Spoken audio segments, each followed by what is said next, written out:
Why are the words we choose so important? Well, words convey meaning.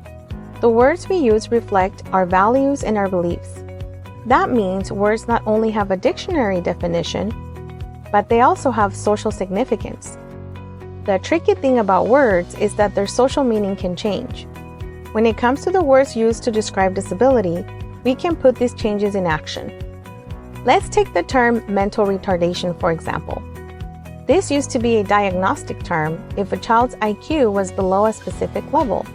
They would be diagnosed as mentally retarded. But the word retarded started being used as an insult socially. People with disabilities advocated for the medical term to change because of how the word was used socially. You may have seen a campaign in recent years to get people to stop using the R word in their daily language. Through these advocacy efforts, the language has changed. The medical term is now intellectual disability. With the social meaning of words changing over time, how do you know what to say when talking to a youth with a disability or their family about a disability? That's where socially responsible language comes in.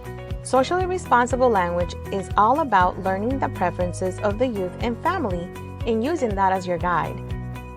Two types of socially responsible language are person-first language and identity-first language. Person-first language is putting the person before the disability. Instead of saying the disabled child, you would say the child with a disability. Identity-first language communicates that disability is a vital part of someone's identity. For example, someone might say, "I am autistic," instead of "I'm a person with autism."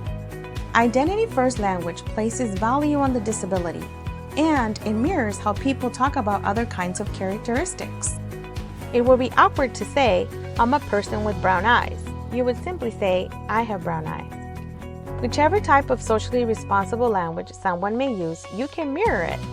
This indicates you value their preferences and recognize they have a say in how their disability is addressed. So now we've talked about two different types of language. What do you do when a non-disabled youth asks you questions about another youth's disability? It's always important to protect confidentiality. A diagnosis is protected information and should not be shared with others unless a family or youth has given their permission. If a youth asks why a peer with a disability acts a certain way, you can answer respectfully without breaking confidentiality. You might say something like, "Quentin rocks when it gets too loud in the gym. What do you do when something is too loud? Would you like to bring him his headphones?" That would help him feel better. This kind of conversation protects confidentiality, helps the peer relate to Quentin, and teaches the peer a concrete thing he can do to support inclusion. Depending on their age, the youth with a disability may want to answer questions themselves. Check with the youth ahead of time about how comfortable they are talking about their disability or answering their peers' questions.